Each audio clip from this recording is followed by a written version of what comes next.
Hola, buenos días de nuevo, radio escuchas, chavos, chavas, ciudadanos, Ciudadanos. ciudadanas. Un placer tenernos de vuelta. Yo soy Ismael Medina Jesús Flores. y estamos aquí en un conversatorio sobre cosas. Cosas. El día de hoy, Realmente no es sobre cosas, es sobre una cosa en específico. el capitalismo. Bueno, yo iba a decir el libro, pero bueno. Ah, También. también. Porque al final siempre hablamos de capitalismo, ¿no? Al final siempre es el culpable de todo. Pero sí, hoy vamos a hablar de una cosa en específico y este es el libro de La Sociedad del Cansancio, La Sociedad del Cansancio, de Byung-Chul Han, No, escrito yo no me atrevo a decir su nombre. Byung-Chul Han. Si Me lo atrevo dijimos a- mal, discúlpenos. Me atrevo a decirlo porque lo escuché. Excelente. Y pues este libro es una serie de ensayos que tiene Byung-Chul Han. 5 ensayos, por lo que me dijiste hace un momento. 5 ensayos, si no mal recuerdo. No Un soy li- fan de todos, pero Un libro relativamente corto, me dijiste que eran unas 90 páginas. unas 90 páginas. Amable. Uno de esos ensayos es reseña de un libro que no he leído, así que fue como que, ok. Ok, gracias por tu opinión sobre el libro, pero todavía no la leo, entonces... Gracias por informarme de lo que se trata de este libro. Pero, pues sí, yo ya lo leí. Jesús, Yo no lo he leído, de hecho me prohibió leerlo hasta que... es correcto. Le pregunté, ¿ya leíste este libro? Me dijo, no. Y yo, bien, No lo leas. no lo leas. Así que vamos a la dinámica de hoy. Es que yo te voy a decir ciertos pasajes de este libro, de varios de estos ensayos, y pues vamos a reaccionar a ellos. ¿Sí? Así que A ver qué sale de esos pasajes. actúa sorprendido, por favor. Bueno, empezamos con el primero. Y esto es, creo que este es el primer ensayo. Debía haber anotado qué ensayo era cada uno. Es sobre el mismo libro todo, no te Es apures. sobre el mismo libro. Dice Byung-Chul Han, la violencia viral, que sigue regiéndose por el esquema inmunológico del adentro y el afuera, o de lo propio y lo extraño, y que además presupone una singularidad o una otredad contrarias al sistema, no sirve para la descripción de las enfermedades neuronales como la depresión, el TDAH o el SDO. La violencia neuronal no parte de una negatividad extraña al sistema, más bien es sistémica. Es decir, consiste en una violencia inmanente al sistema. Es una violencia, tanto la depresión como el TDAH o el SDO indican un exceso de positividad. Este último significa el colapso del yo, que se funde por un sobrecalentamiento que tiene su origen en la sobreabundancia de lo idéntico. El hiper de la hiperactividad no es ninguna categoría inmunológica, representa sencillamente la masificación de la positividad. Ok, Mucho que hablar de esto. es que es un párrafo relativamente largo, entonces como que hay muchas ideas. Hay muchas ideas. Bueno, es una idea, pero hay que tomarla desde varios puntos distintos, desde mi punto de vista. Entonces, primero nos va a hablar, o lo que entiendo es de este adentro y este afuera. Ujú. Por este adentro y este afuera, para irme a lo más básico, lo que creo que se está refiriendo es el adentro de la persona, sus pensamientos, su psique, Ujú. sus emociones, su etcétera, etcétera. Y el afuera, pues son las condiciones. Exacto. Condiciones no quiero hablar referente o solamente las económicas, sino todo lo que incluye. Sociales y interacciones. Social, interacción, limpieza, virus, Como todo. contexto, Byung-Chul Han habla más más al principio de este texto, sobre eras que pasa la humanidad. Habla del siglo XIX como una era bacteriana, donde las enfermedades eran más fuertes, fueron bacterianas, y pues fueron epidemias que mataron a gran parte de la población y bla, bla, bla, bla, bla, y que se acabó, entre comillas, esa era con la invención de los antibióticos. El siglo XX es la era viral, cuando las mayores amenazas para la humanidad eran viruses, que se acabó, entre comillas, porque este libro es del 2010, ya sabemos que hubo otros incidentes posteriores al 2010. Pero él no ve el futuro tampoco. Él no ve el futuro.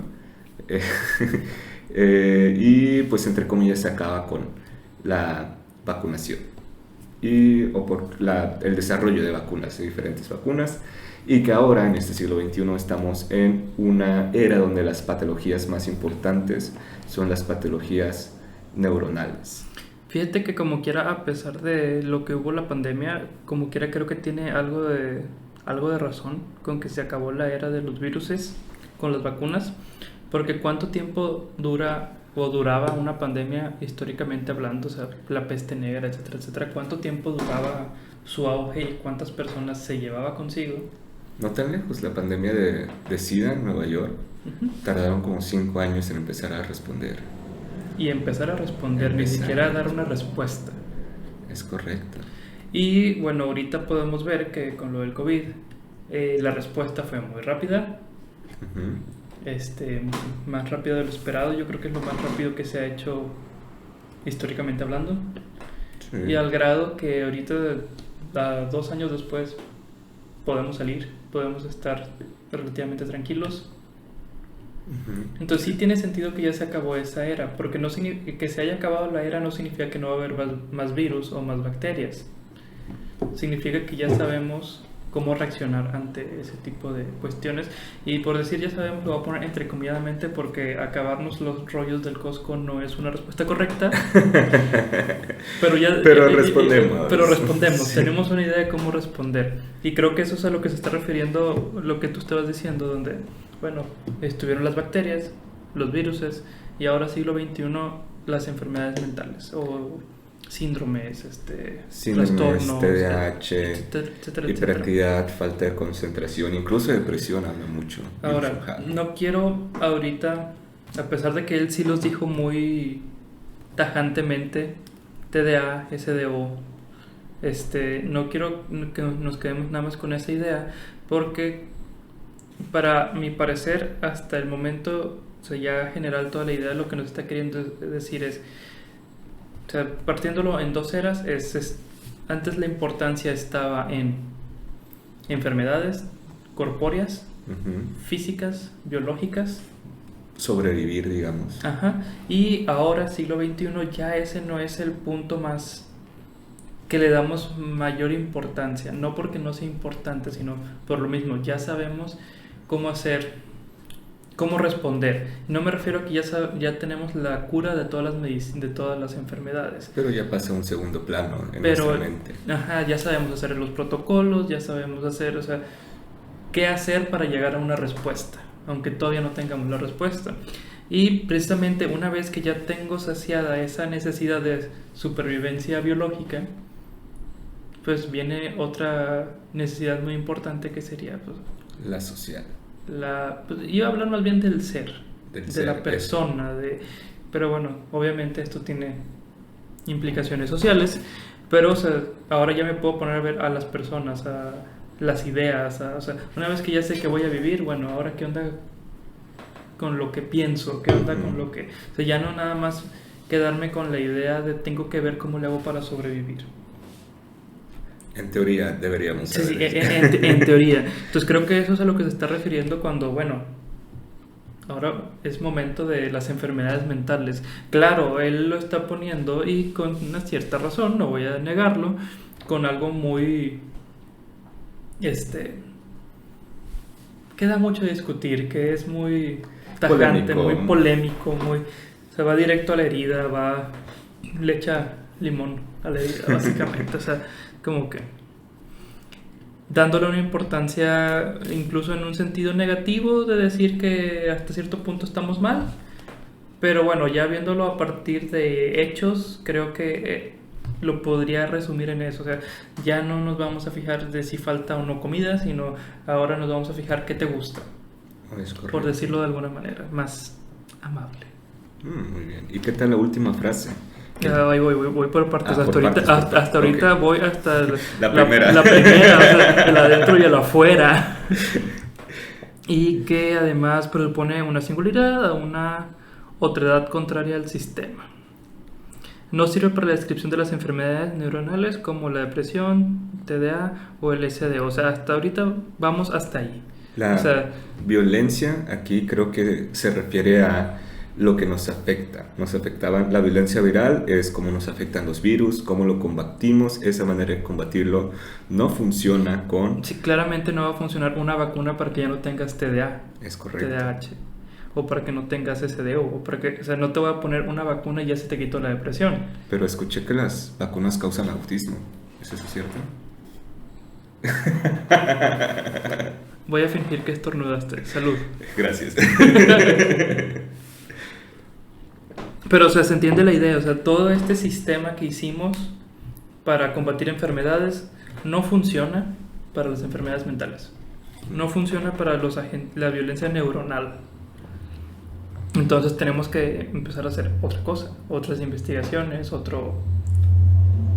Prevención y curación. literalmente es otro paradigma.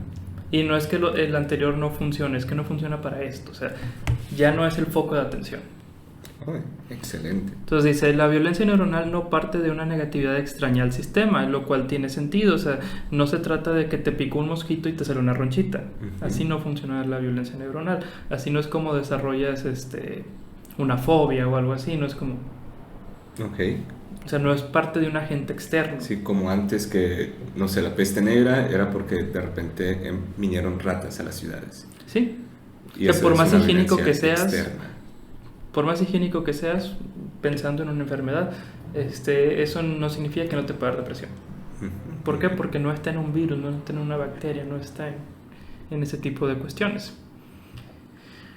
Más bien es sistemática, es decir, consiste en una violencia inmanente al sistema. Entonces, aquí ¿qué nos está diciendo? Bueno, la importancia de lo que tú decías, de lo social. Esto no está en que, como no fuiste higiénico, te enfermaste. Como fuiste a comer a los tacos de perro de la esquina, te dio chorrillo. Muy buenos y muy baratos. Muy buenos, muy baratos, 50 pesos la orden y con coca. No, sí. Coca de bolsita. Oh, qué rico. Entonces, ¿qué está queriendo decir? O sea, esto no te va a dar de esta manera, pero ya está en el sistema. El sistema de alguna manera te presiona o te violenta, te arrincona y la consecuencia es estos trastornos. Estos trastornos. Bueno, creo que eso engloba más o menos toda la mitad para no seguir leyendo todo línea por línea. Y nos vamos a la última idea que dice, esto último significa el colapso del yo que se funde por un sobrecalentamiento que tiene su origen en la sobreabundancia de lo idéntico. El hiper de la hiperactividad no es ninguna categoría inmunológica, representa sencillamente la masificación de la positividad.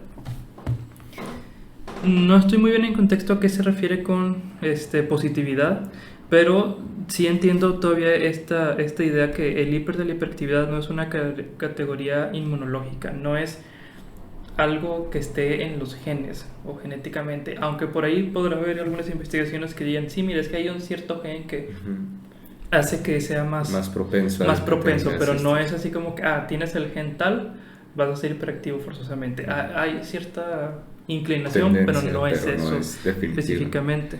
Y él habla de la masificación de la positividad. ¿A qué se refiere con esta positividad?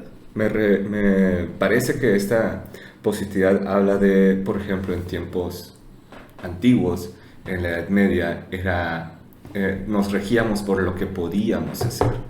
¿Sí?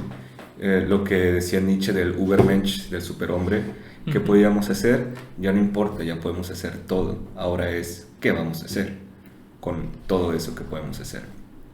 Entonces, a lo mejor no podíamos comunicarnos o viajar rápidamente en tiempos antes del siglo XIX. No conocíamos todo el mundo, no teníamos todos los recursos, un comercio que nos ayudara a obtener recursos de manera rápida, pero ahora sí lo tenemos y ahora no dejamos de hacerlo. Ahora la idea es cuándo dejamos de consumir, cuándo dejamos de trabajar, cuándo dejamos de pensar, dejar nuestra mente divagar un rato. Eso es la positividad. Eso me da varias ideas.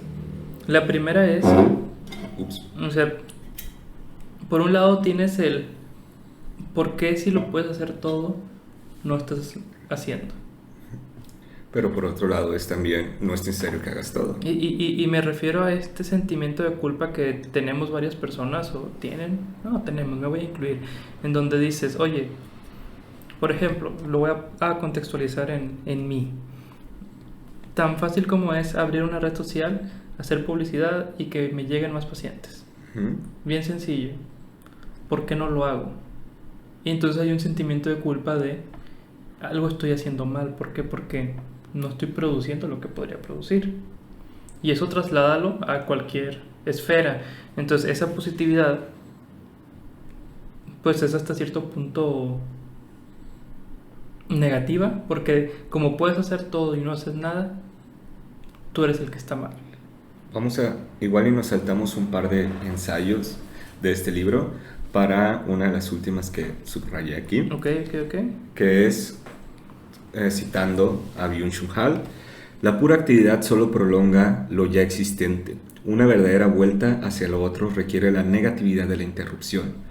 Tan solo a través de la negatividad propia del detenerse, el sujeto de acción es capaz de atravesar el espacio entero de la contingencia, el cual se sustrae de una mera actividad. Ciertamente, la vacilación no es una acción positiva, pero vacilar es indispensable para que la acción no decaiga al nivel del trabajo. Hoy en día vivimos en un mundo muy pobre en interrupciones, en entres y entretiempos. La aceleración suprime cualquier entretiempo en el aforismo, el principal defecto de los hombres activos. Escribe Nietzsche: a los activos les falta habitualmente una actividad superior. En este respecto son holgazanes. Los activos ruedan como rueda una piedra conforme a la estupidez de la mecánica. Pues precisamente era la idea que te estaba empezando a dar. Yo no lo leí, pero ya sabía el final. Y creo que es precisamente eso, o sea, como ahora lo puedo todo, si no estoy haciendo todo, estoy haciendo algo mal. Es correcto. Y creo que ahí es de donde viene es este sistema que de alguna forma nos está arrinconando, y las consecuencias ya no las vemos a través de un virus o a través de una bacteria o a través de una enfermedad biológica, sino a través de una enfermedad psicológica. Llámese depresión, llámese tristeza, llámese lo que quieras, gustes y mandos, ¿verdad? Hablemos un poco de algo menos controversial, porque tú y yo somos religiosos, ¿verdad? Somos católicos. Sí. Practicamos la religión católica. Practicamos la religión católica.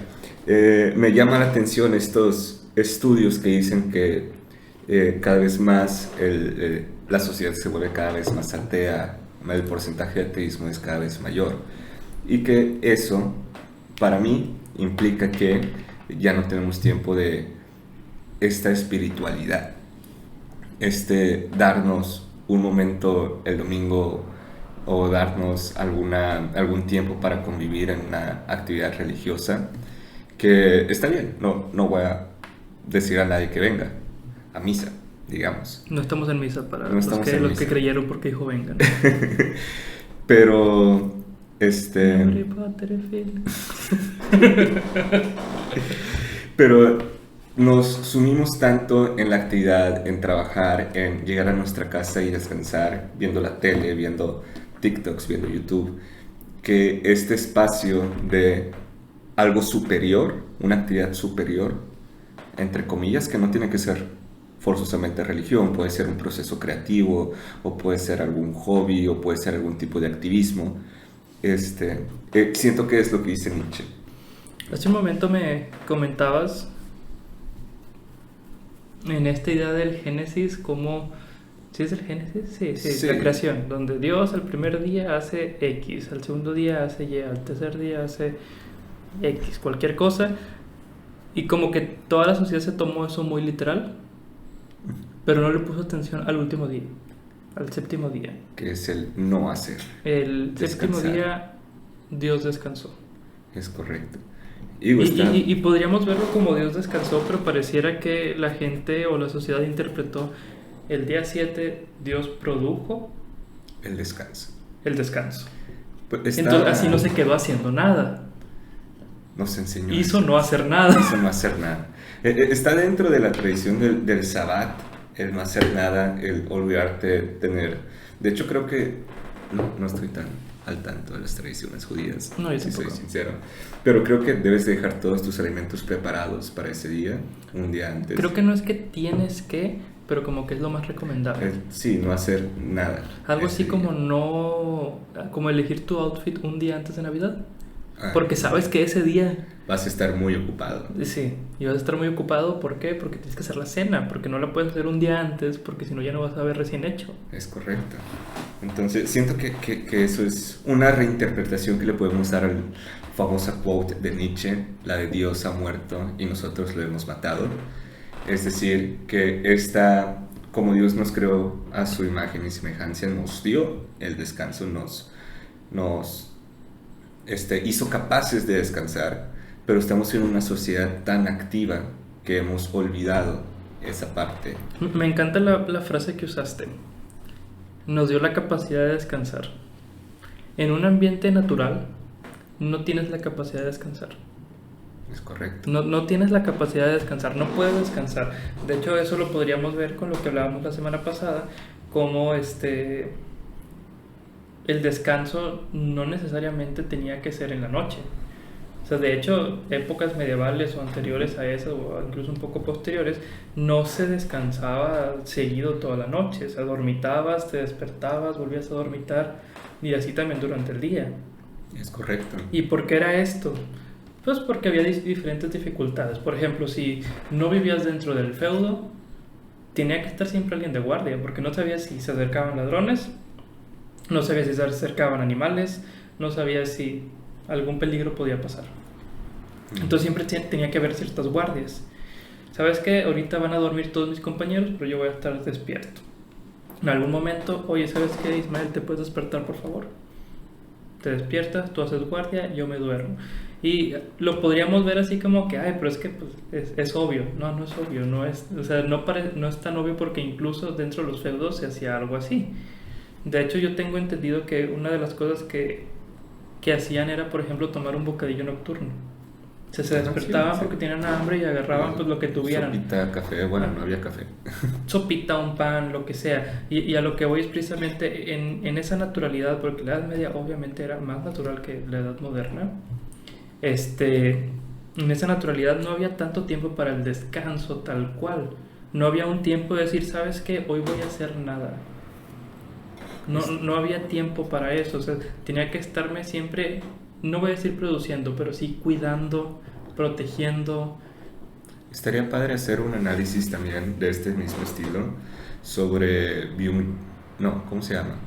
Yuval Noah Harari, que habla sobre el antropocentrismo y el hombre antiguo. Uh-huh. Estamos hablando del hombre antes de la civilización. Así es. Cómo pensamos que antes de las grandes civilizaciones como Mesopotamia, Egipto y todas estas, ¿Cómo se regían?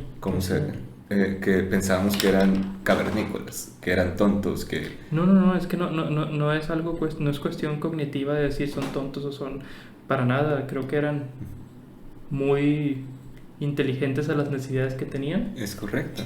Y él habla de estas sociedades de cazadores-recolectores, de cómo pensamos que eran salvajes o incluso violentos, cuando en realidad hay muchas demostraciones que entre ellos mismos se cuidaban. Encontramos huesos rotos que curaron.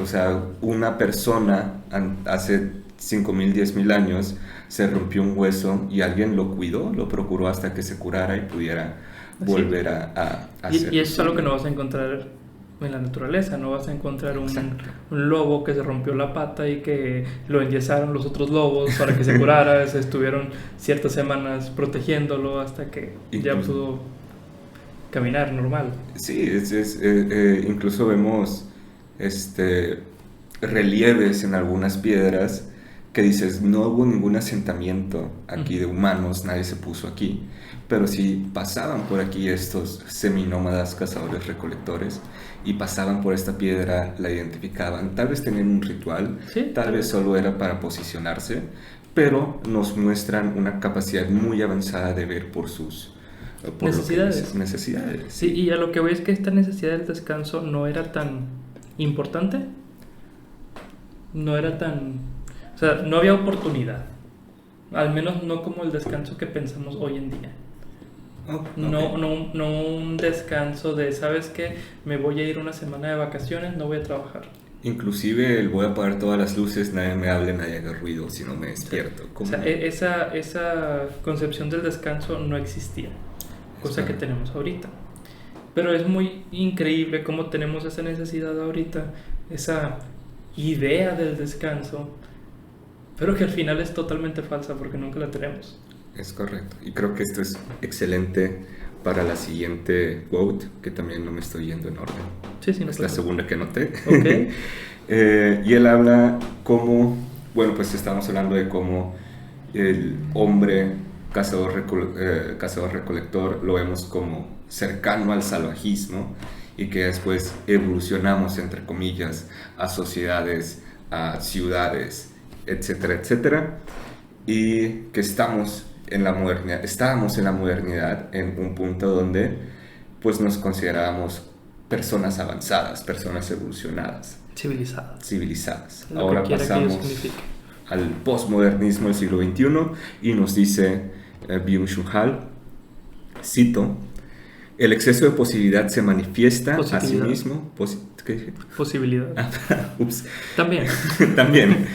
El exceso de positividad se manifiesta a sí mismo con un exceso de estímulos, informaciones e impulsos. Hasta ahí te quiero, y ahorita continuamos, Okay. Porque esta es la definición de un centro comercial. Es correcto. O sea, tal cual, o sea, es un exceso de estímulos, es un exceso de información. Bueno, ya ni siquiera voy a decir centro comercial, vas por la calle manejando y ves un sinfín de... No, ni siquiera los alcanzas a procesar. De publicidad, de cosas. Ahora, esto también en la internet, o sea, hay un exceso de estímulos, de información que ni siquiera vemos. De Gómez Morín a Gonzalito, si pasas por la Diana, no hay edificios ahí, pero vaya que hay anuncios. Sí.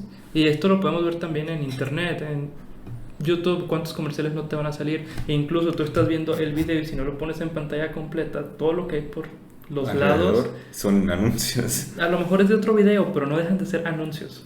Ajá. Estás viendo un video, le das para abajo y empiezas a buscar qué otro video vas a ver antes de terminar. Y esto, o sea, aquí te quería parar porque precisamente quería hacer que se viera muy evidente.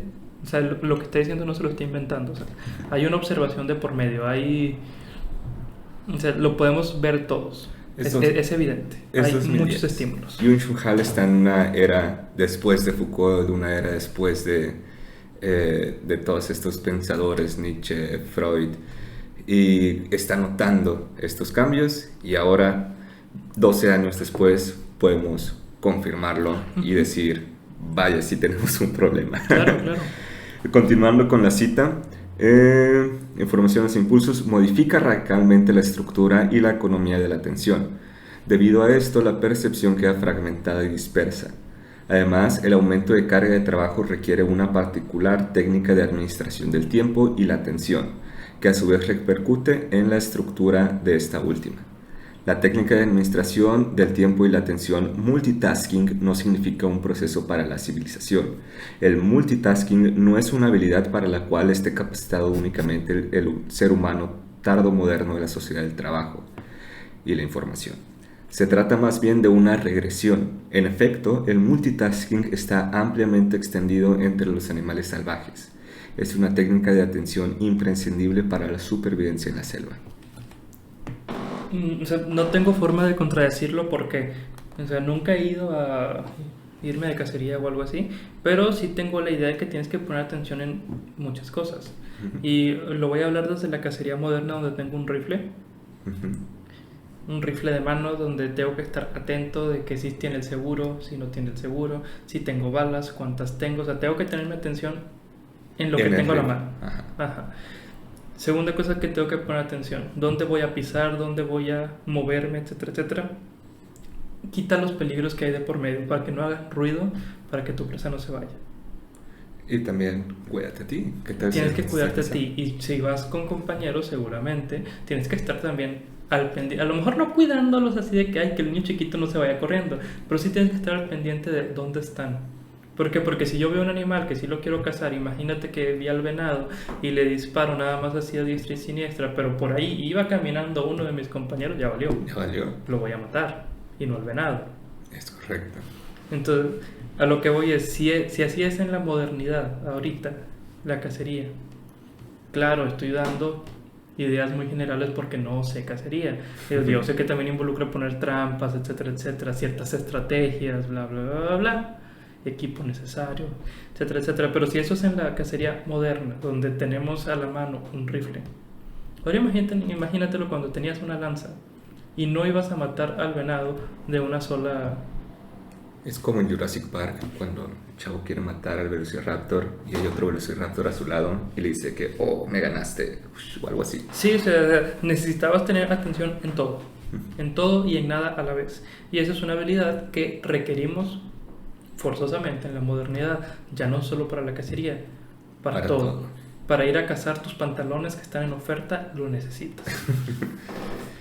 Sí, o sea, fuera de broma, para poder escoger el contenido que quiero ver en mis redes, tengo que tener esa atención.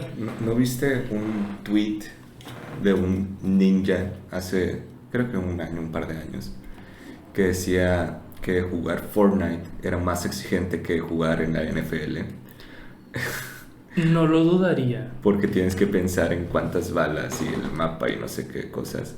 Digo, y no solamente en el mapa, sino cómo construyes. Que tengas los... Si es en el que hacen... Sí, no sé. Una infinidad de estructuras. Si hay un Gen Z que nos ayude. Pero, o sea, a lo que voy es... O sea, estás pensando en muchas cosas a la vez, o sea... Ajá, es y lo hacen agotador. Con una naturalidad...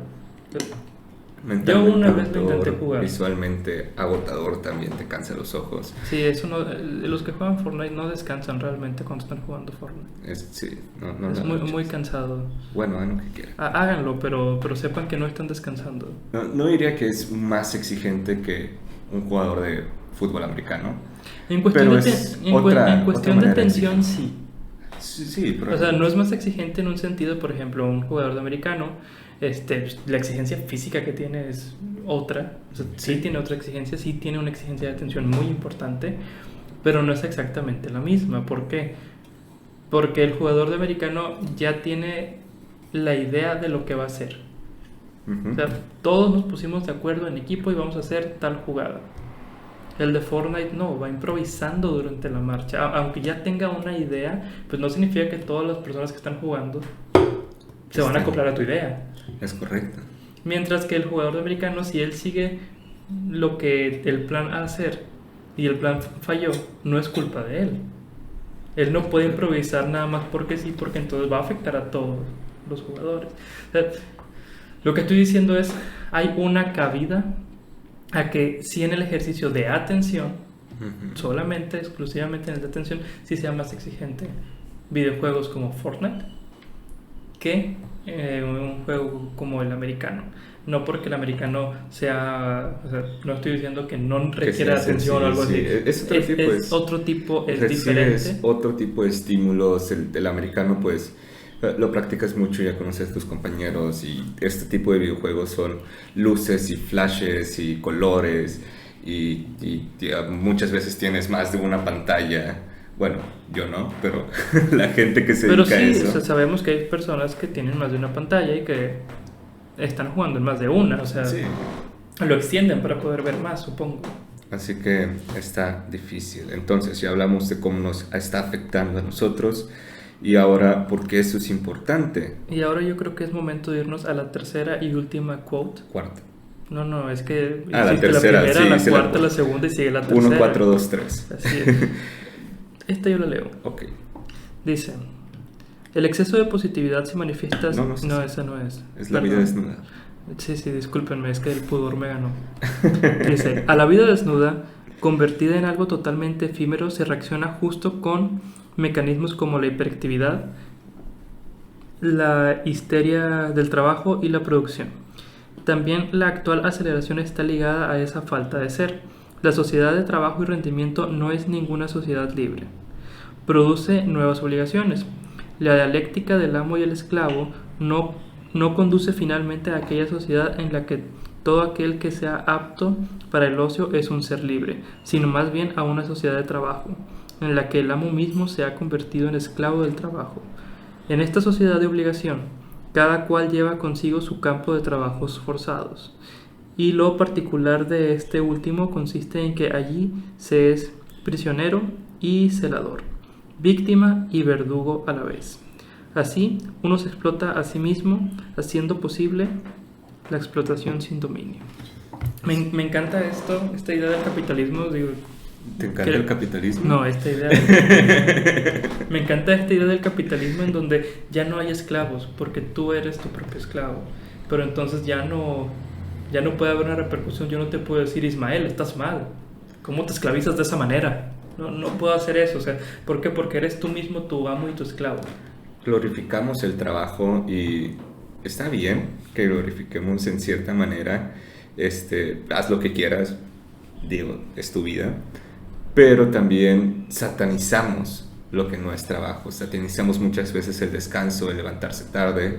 Esta frase que popularizó recientemente nuestro querido gobernador, que es: el norte trabaja, el centro administra, el sur descansa, no es más que una demostración de cierto clasismo, de cierto miedo a la otredad, de decir, ellos tienen otros sectores económicos, ellos se esfuerzan de diferente manera, que nosotros, que tenemos pura industria y nos levantamos a las 6 de la mañana para tomar un camión, un transporte público muy deficiente. Eso es trabajar, amigo.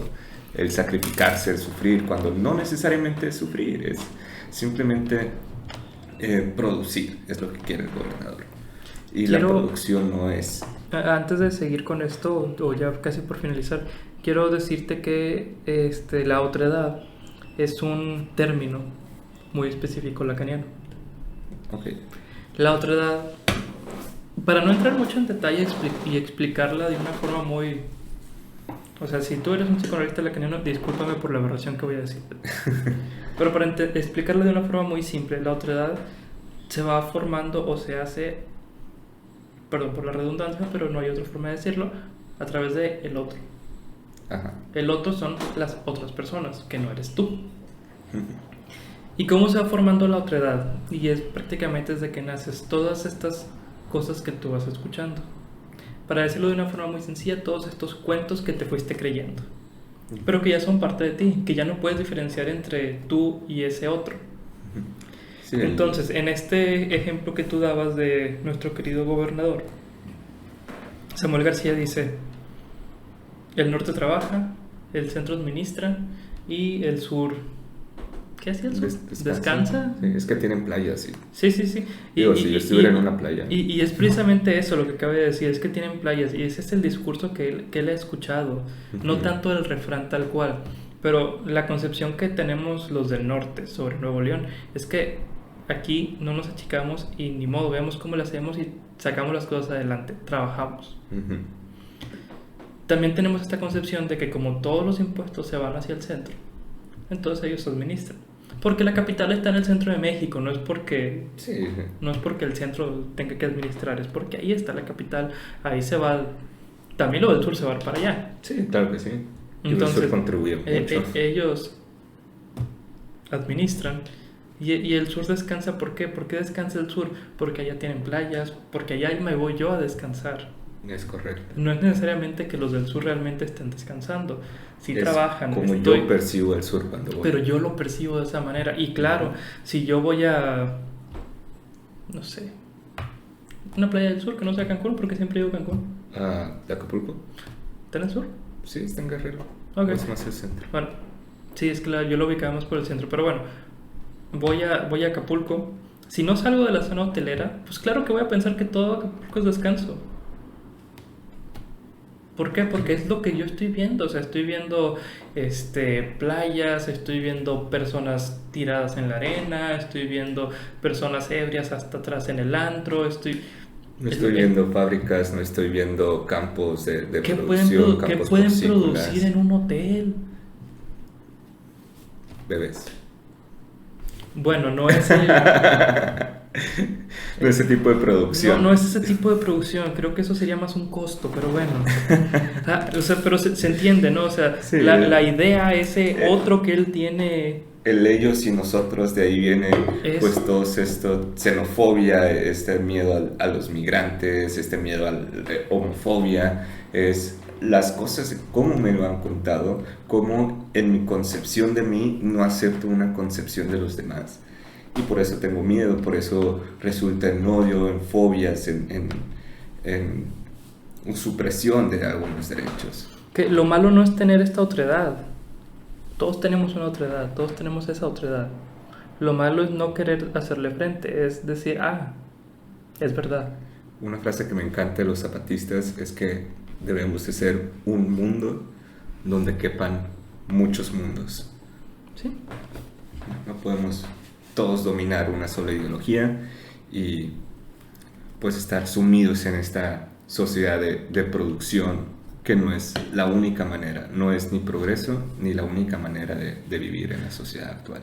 Hay una frase de Lacan que me gusta mucho, hablando del progreso, que la voy a sintetizar porque no recuerdo tal cual como está textualmente, pero algo así dice: no hay progreso, lo que se gana de un lado se pierde del otro. Eso está padre. Y creo que es ese, o sea, podríamos decir que somos una sociedad que progresa mucho, pero lo que estamos perdiendo en área de descanso, de satisfacción, de atención propia, de buscar ese ser, quién soy, o sea, lo que estamos perdiendo ahí lo estamos ganando en producir. Es correcto. O sea, ponemos tanta atención en producir, en ser exitosos, entrecomilladamente hablando, que perdemos la finalidad de, oye, ¿eres feliz? O sea, una pregunta tan sencilla, ¿eres feliz? Sí.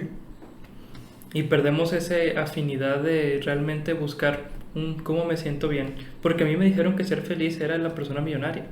Sí, cumple todos sus sueños, vas a la universidad. Era el para que ser tiene feliz. dinero, el que cumple, por ejemplo, el diagrama regio de la vida es: naces, vas a una primaria, vas a una secundaria, vas a una preparatoria, estudias una carrera, empiezas a trabajar, Incluso, te casas, tienes hijos, tienes nietos, mueres.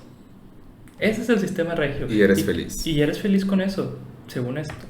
Pero ¿cuántas personas realmente son felices siguiendo ese sistema? ¿Por qué no cambiar ese sistema? Y no digo cambiar de, es que todo no sirve para nada, no, me refiero a estar abierto a la posibilidad de, oye, ¿ya has pensado si realmente quieres tener hijos? Oye, ¿has pensado realmente si quieres estudiar la carrera de ingeniería que te dijo tu papá que estudiaras? Algo que se me hace impresionante de los ingenieros, ahora que estamos mentando madres, es que me ha tocado escuchar muchas veces gente quejándose de su servicio social, de sus prácticas profesionales, porque no les pagan un moco a la semana. Y la respuesta de los superiores, los que ya son ingenieros, los que ya tienen un trabajo, una familia y todo, es: todos pasamos por ahí. todos pasamos por ahí, te tienes que chingar, te tienes que romper la espalda como yo me la rompí. Y es como que tú también sufriste, ¿por qué quieres que sufra yo entonces? Deja tú, a mí lo que me da mucho coraje de ese tipo de frases es que, o sea, todos pasamos por ahí, tú tienes que pasar también por ahí. Sí, nada más que tú vas a tener una pensión y yo no. ¿Yo por qué tengo que sufrir? O sea, yo estoy sufriendo ahorita y voy a sufrir en 20 años y voy a sufrir en 40 años. Es asumir un sistema sin cuestionarnos si ese sistema en verdad vale la pena. Si a mí me preguntas, perdón, Sad, por lo que voy a decir, no es en serio, pero si a mí me preguntaras... No me investigues. No me investigues. Si tú me preguntas, ¿te gusta pagar tus impuestos y contribuir? Yo te diría que no. Y no por el hecho de tener que pagar, sino por el hecho de que yo estoy pagando para que alguien más tenga una pensión. Y yo cuando llegue en ese momento no lo voy a tener. Entonces yo no voy a poder disfrutar de eso. Y no estoy hablando de que quiera que le quiten las pensiones a las personas grandes. Ese no es el punto. Qué bueno que tengan una pensión porque no pueden trabajar. Al menos no todos. Pero o sea, si hay un cierto privilegio, y ese privilegio se lo ganaron simple y sencillamente porque nacieron 20 años antes, en la época correcta. Mientras que yo ahora tengo que contribuir para tu satisfacción, sabiendo que estoy perdiendo mi satisfacción futura. O sea, imagínate qué tortura es eso, saber que estoy contribuyendo en algo que no voy a disfrutar. Es ser esclavos de un sistema, esclavos de uno mismo. Bye. Tal cual es eso, y creo que no está muy alejado a la realidad mundial.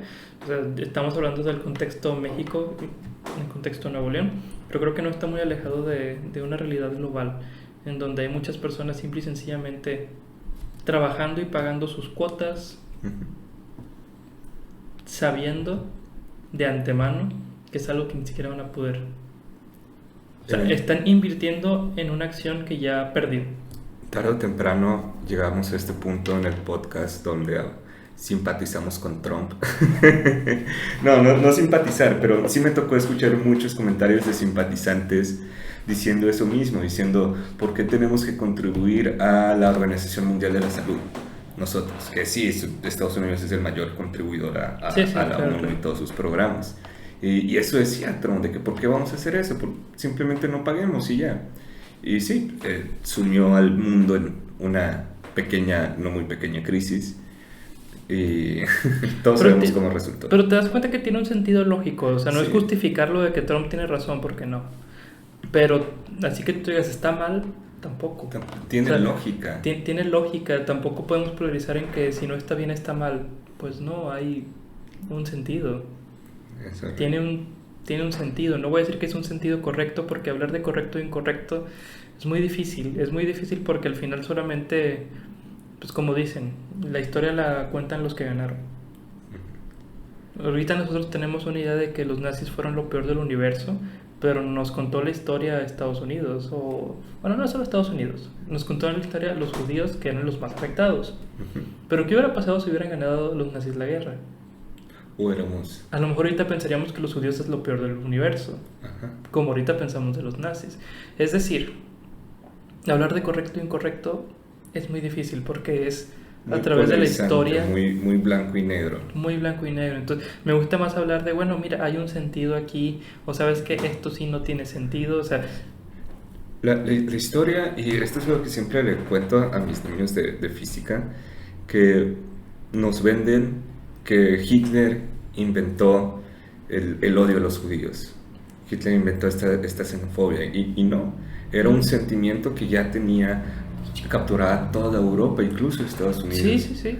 Incluso Marie Curie, después de haber ganado su primer premio Nobel, después de que murió su esposo Pierre, quiso ser parte de la Academia Francesa de Ciencias en París, y dijeron, no, es que eres judía. Sí, o sea, podríamos decir que lo peor que hizo Hitler en esa materia, en ese sentido, fue agarrar esos sentimientos y explotarlos. Pero no es algo que él se inventó, que de repente empezaron a odiar los alemanes a los judíos o algo. No es así. Ya existía ese odio. Para aclarar, Marie Curie no era muy religiosa, pero era el argumento que usaban contra ella. Es que es judía, es que es mujer, es que es atea. No sé cómo la acusaron de atea y de judía al mismo tiempo, pero la lógica ante todo. La lógica. Y eres una adúltera porque se murió tu esposo. Y es como que, ¿what? Tanto fue la cosa Marie Curie que tuvo que escapar a Noruega. Y esa es la historia de muchos judíos. Donde estaba en Francia, no estaba en Alemania. Esa fue la historia de muchos judíos que iban emigrando a otros lugares, ya no voy a decir naciones, o sea, a otros lugares donde no me conozca nadie, para no sufrir este acoso que ya estoy sufriendo. ¿Te acuerdas del final de La Lista de Schindler, la película? Ay, es una película de 20 horas. Bueno, al final de La Lista de Schindler, spoilers, están pues los judíos en la fábrica de Schindler. Ya se acabó la guerra, ya los rusos tomaron ese territorio, y están ahí esperando nada más a ver quién viene. Sí. Schindler tiene que escapar porque lo van a perseguir por ser alemán. Y llega un soldado en su caballo, un soldado ruso, y dice, ya dominamos a los alemanes, son libres. Y ellos dicen, ¿a dónde voy, güey? Sí, como que muchas gracias por tu libertad, pero... ¿A dónde? Dicen, bueno, al oeste no vayan porque ahí todavía hay alemanes, y al este con los rusos tampoco vengan porque pues tampoco los queremos, la verdad. Y literalmente le dice eso el soldado. Y se quedan los judíos con A chiquita. Pues gracias. Gracias por liberarme, pero no darme un lugar a donde ir. Es correcto. Pero bueno, yo creo que por hoy aquí lo dejamos. No es que esté ocupado, pero... pero sí. Por aquí lo dejamos. Un libro interesante y muy depresivo al final, como casi todos los tres ya videos, audios que tenemos. Sí, nos deprimimos, pero las risas no faltaban. Exactamente. Pero muchas gracias por sintonizarnos. Nos veremos en 2 semanas, tal vez. Tal vez menos, tal vez más. Tal vez menos, tal vez más. Yo soy Ismael Medina, desde Monterrey, Nuevo León. Soy Flores, también estoy en Monterrey, Nuevo León, obviamente. Y pues bye, cuídense. Cuídense.